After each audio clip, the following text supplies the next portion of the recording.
Hello, you wonderful people, and welcome to another episode of Not to Comic Book. This being a show where we talk about TV shows that are adaptations of comic books. For today's episode, I'm going to talk about Detectives These Days Are Crazy, Season 1, Episode 5.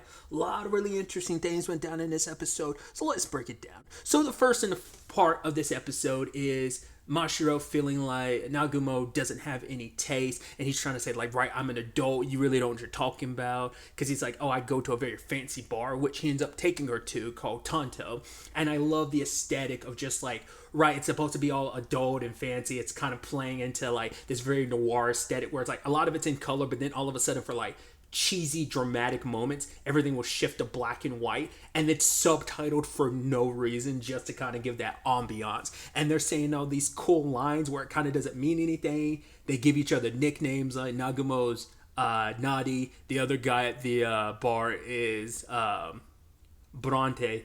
The guy who runs the bar is called Master, but he's all about, like, you have to be fashionable, and if you're not, you faint. He faints. So when it comes to Mashiro, like, ordering something, she's like, oh, I have a yogurt, and he immediately faints. And they're like, what do you think you're doing? I told you if you're unfashionable, the Master will faint. And she's like, okay, sorry about that. I want a barley tea. He faints again.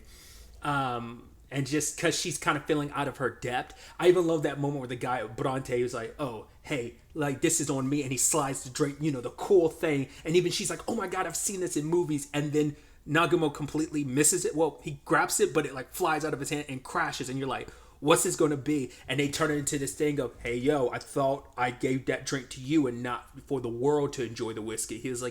He was saying some random BS, and it's like, yeah, that's what they do here. They kind of cover it up by saying something cool and suave, and it's just ridiculous. Then Veronica walks in, and it's like, wait, where are all these people from? It's like, oh, they're all literally from the same region. And she's trying to understand this whole dynamic of, like, oh my God, they're so mature, and they nickname her Pure White because she's so innocent and so young. I mean, it makes sense. She's at a bar, and she's like 15. Because he later on tells her, like, to come back when she's 20. Because I guess the drinking age in Japan is 20. I know a video game where that comes up about a character finally being able to drink because they become 20. I'm sure there's plenty of stories and games that have that, but there's one in particular that comes to mind. So, but yeah, they call her kind of pure white. But like I said, she can't really order. She's years away from being able to order anything in there. So what should she have gotten that I guess was a little more fashionable? I also love that, like, I don't think we ever really see Mashiro in that light. Do we? Probably do in the black and white, and I'm just not remembering. You definitely see the others in it a lot more. But the main reason why Nagumo was called here is because it's like, oh, someone's been drawing, like, graffiti on the bar, and he wants Nagumo to solve it. But Nagumo's like, oh, I actually figured it out already, and the person who did it is Veronica. And she's like, what? No. Like, he's like, you smell of alcohol, but what it most likely is, it's a smell of paint. She's like, oh, I must have rubbed against it. And he's like, yeah, but if you were coming in and you saw that, why didn't you say anything before now? And it's like, ooh, once again, this series, and it's like ridiculous. Because it's like, yeah, something as simple as her just drawing graffiti on a fancy bar for no reason. Because they had that little back and forth beforehand, her, like, Nagumo and Veronica, about how, like, every time she comes here, he's very much like a migrating bird. He's always about to leave. And it's like, oh, like, you knew that, the Master's like, oh, you knew that I would hire Nagumo, and you wanted to use this as an excuse for him to stick around. And she was about to leave, but they're like, but then the Master's like, wait, Veronica, you haven't told me what your order is yet. And they're all kind of cheering her, like, yeah, let's celebrate. And she's like, oh, and she's like, you guys are so welcoming. And they're all like, let's celebrate the pure white. So it's, once again, the ridiculous nature of this series. But, Mashiro has come to appreciate, like, all right, she got to see Nagumo in a more mature light. Like, oh, like, get to see him in kind of, one facet of him, because she always sees him being kind of bummed that he is. But that doesn't stop her from being his assistant. And, we still at this point in the series don't know why she decided to, like, what her reason was to become his assistant and whatnot. But, she respects him a lot, but then kind of has moments where, like, the shine on Nagumo kind of dims. And this is one of those moments where it's like, oh, that shine kind of brightens a little bit more. And he's like, yeah, when you turn 20, I'll bring you to the bar. And she's like, no, I'm not going there. He's like, why not? It's like, she's like, the vibes are all wrong and weird. So, but I'm wondering, will we get anything from Tonto in the future? randomly see those characters again under what light and circumstances. I wondered, like, they probably only use the code names when they're actually in the bar because that's the whole point. But I'm curious, will we meet any of those characters outside of that bar? Probably not, just because that setting is their shtick, and probably it's going to be weird seeing them outside. I mean, it'd be funny if we utilize that shtick in outside of, like, we're not in the bar yet, they're still doing that thing. That'd be interesting. But yeah, I hope it's a location we do go back from time to time just to get some more weird bits with or not. So, and now moving on to part 2 of the episode, Nagumo, Mashiro, Maki, and Yu all got invited into some mysterious, mystery. And interesting enough, they got the 200,000 yen like advance, which I love. That, you know, it's like, oh, like a genuine mystery. I love the smell of it, yada yada yada. But it's more so than anything, oh my god, it's so good that we're getting paid, which is funny because literally last episode Mashiro was muttering about the fact is that the reason why Nagumo stays broke is because he's doing all these favors for friends for free. So it's like, you're not making any money. Which I'm curious, because the whole job is supposed to pay them like 1 million yen. So I'm wondering, did they ever... I'm going to assume with the context of what the mystery is and everything that, of course, you didn't get that money, but at least you got the 200 grand, not lest we find out that's complete and utter BS, but there was no, like, undoing of that. So I think they still get to pocket that. Either way, they go to this mysterious place and go inside, and of course, Mashiro, like, closes the door. It's not even like she let the door close. She legitimately purposely closes the door, and then Yu's like, what are you doing? She's like, when you open the door, you always close it. He's like, not in this situation. And I love that. And they call it out too. Normally she does such a detailed version of people's face. He's like, you can't even do like a proper Einstein face. It's so like, it's still in the form of the animation and not like the drawn like, you know, the hyper detailed face. Like, it's still like her animated body.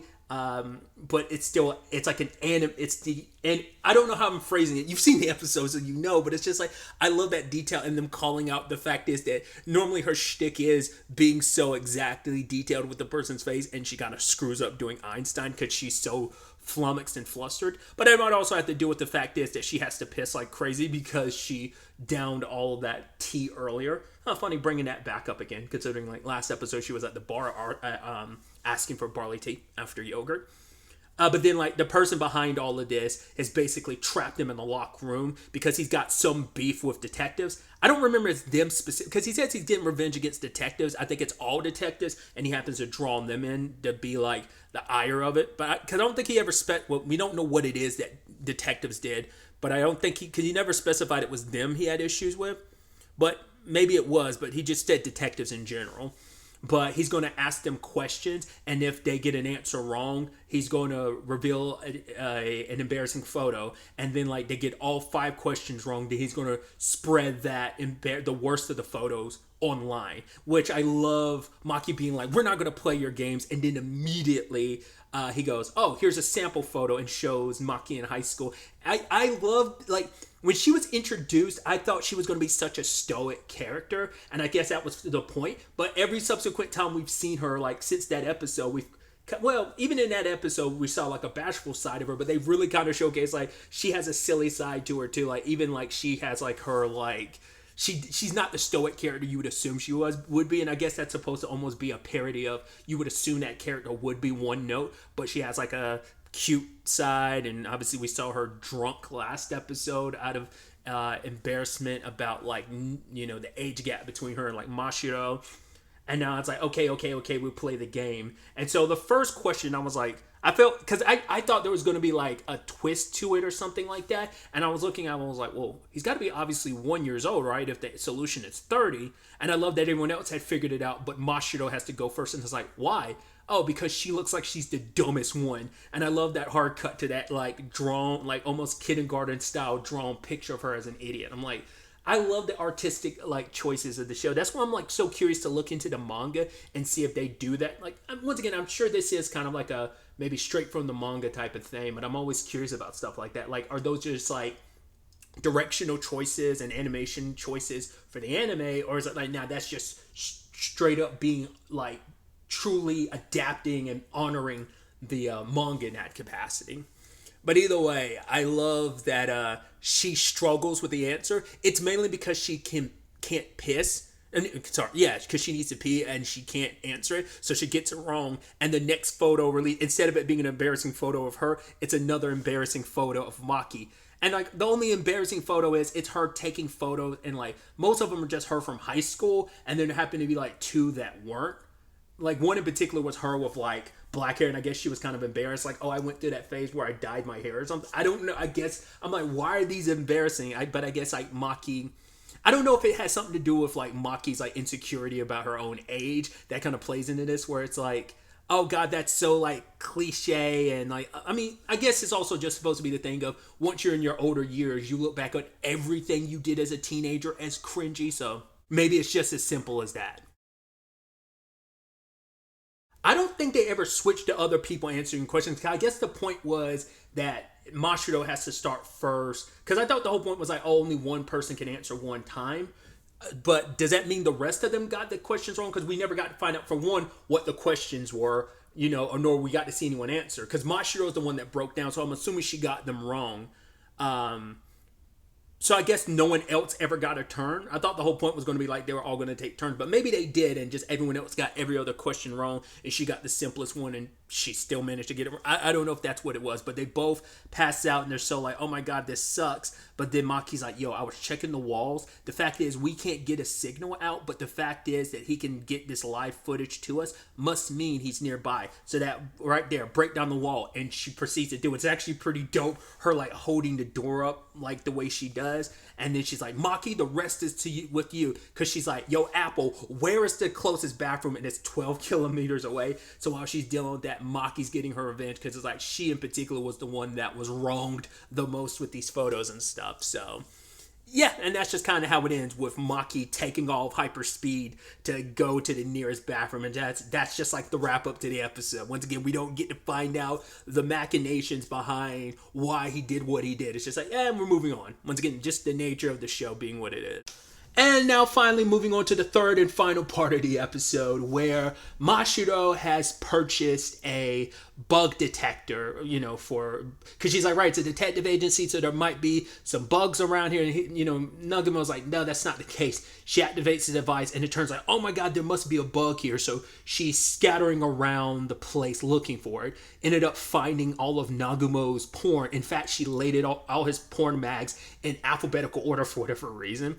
Which sends my mind on a diatribe where I'm like, I think it's, he is very old school, not very like up to, with technology and stuff. So it would make sense that all his porn would be like physical like that. But then I start thinking like, well, I mean, I'd assume, and this is an assumption on my part, I've never looked into the analytics, but I'd assume the porn industry is still pretty lucrative and profitable. But then it started to make me think, is physical media still prominent in the porn industry? I'm thinking about that from the U.S. side of things, but even like Japan, like, is it still majorly profitable in that regard? Or like I said, or is that just supposed to be like, yo, he's an old school dude, so of course he has physical media when it comes to porn, but it's also like, well, you wouldn't have that issue if you went digital, but to each their own, right? But more so than anything, this leads to them meeting one of Nagumo's neighbors who lives, I would assume, in the place like directly below his. Which I'm like, I think it's interesting that despite everything that's going down, this is our first time meeting one of the other occupants in this building. It makes you wonder what other like characters are staying here. But the moment they go to the door, like even Nagumo was like, oh, she's still here. So I thought he initially was like, oh, why are you home? So I thought I interpreted that, and maybe he did mean this. Well, I think he even says like, I'm surprised she still lives here. I'm like, all the times you've been in and out of this building, you've never bothered. I guess that just proves that Nagumo keeps to himself, especially when it comes to Azuha. She's quite eccentric. She has like a door trap that sends a net, and I love Mashiro immediately cuts through it and then gets tackled. And Azuha's like, oh my god, she thought the CIA came after her, and she welcomed them in. And it turns out she's like at home researching all the time. And she's like, oh, I'm a secret agent. The fact is sometimes I'm a cashier at like a store. And sometimes I'm a player in a baseball team. And then sometimes I'm a cashier at a store. It's like, you already said that before. But she's like, yeah, I'm like the queen, the inventor queen of Shinjuku. She seems like quite the oddball, and I'm sure we haven't even scratched the surface on how much of an oddball she is, but she's inventing stuff all the time. And I love, oh yeah, because one of my other favorite bits of the episode is Mashiro using Morse code to be like, yo, what do you want for dinner? And Nagumo's like, is that really something you need to avoid having them here? But then she's leaving, like, she's got everything written out that let Asuha know, like, oh my god, this place has been bugged, you need to be careful, dun, looking, and then gets to the last page, she's like, oh my god, sorry, that's my signatures that I've been practicing, which I'm like, what have you been signed to be practicing your signatures for in preparation for when you do become a big time detective and you gotta sign a whole bunch of stuff? I can only assume that's what that's in reference to, but maybe not. But yeah, Asuha has a way to find the perpetrator, because it's like, well, they want to find the bugs but also find the perpetrator. So she's like, oh, how about we just do it like this? She activates what is essentially a massive megaphone invention she's made. And it's like, oh, the person who's hearing this would have their volume all the way to the max, so their ears would be ruptured right now. So all we have to do is find someone screaming out in pain. I'm like, well, I guess it's like, you don't want to, I was about to say, shouldn't you have let people know the plan ahead of time? But it's like, well, no, because then you'd be letting the person who's listening in know what you're about to do, and they adjust the volume in case. But they immediately find the perpetrator. It's the guy who's the pizza delivery guy. I immediately was like, well, it's probably not him. His ears probably legitimately got blown away because the device was so loud. So even though he's on the other side of the door, he could still hear it. It's like, no, he is the guy. Because the reason why is because he's falling in love with Azuha. But then the question is like, well, he's a pizza delivery guy, so how did he get inside? It's like, oh, she was too lazy to ever like go to the door to get the food, so she just told him to come in. So I was like, cool. You just like randomly keep inviting people in, even though she's supposed to be this secret agent and somehow she got bugged and stuff like that. I guess she's supposed to be the cliche character of, I'm so focused on my research, I block out the rest of the world. But she does, her takeaway from all this, and I guess she knows Nagumo enough that he's like, what are you looking at? And she's like, oh, you seem a lot happier, and it must be because of her. And he's like, well, things are never boring with her around, because their next stop was going to be the police station. And so but later on, Mashiro's trying to wake up Nagumo, and it's like, oh, how do I wake you up? And she pulls out the device, and the most unexpected ending where like a whole bunch of people come out the wazoo. There's one guy sticking to this who concealed himself, through up on the ceiling. Another guy was hiding underneath one of the sofas, and then two were like blending in, pretending to be part of the wall. So like 4 random people. So it's not only was a place bugged, there were phantom thieves in there. And just like, once again, we're moving on. What was that about? Why were they there? Like, why would anyone feel the need to spy on Nagumo? Because I guess he was a bit-time detective, but he's kind of fallen off of people's radar. So, like, I guess because he still is good at what he does, even though he is, sloppy and kind of a mess and falling off in a lot of ways, but I guess there's still relevancy there, I guess. Just because I guess any clients that might come his way, like, makes you wonder how long have they been there? Stuff like that is kind of interesting. So I guess there were never any bugs in the office, but there were phantom thieves. So once again, it opens up a whole corridor and long laundry list of questions that we will never get an answer to. Once again, I'm always curious to know if they bring some of these bits back and you're just like, oh, you do get answers to like a one-off, what is essentially a 10-second bit at the end of an episode. I don't know. But I love the show for just the randomness and quirkiness that it is. Excited to see where the next episode ultimately ends up taking us going forward with all of this. But really, that's all I wanted to talk about. Till the next time we meet, be happy, be safe, live life to the fullest, and enjoy it. Good day and goodbye.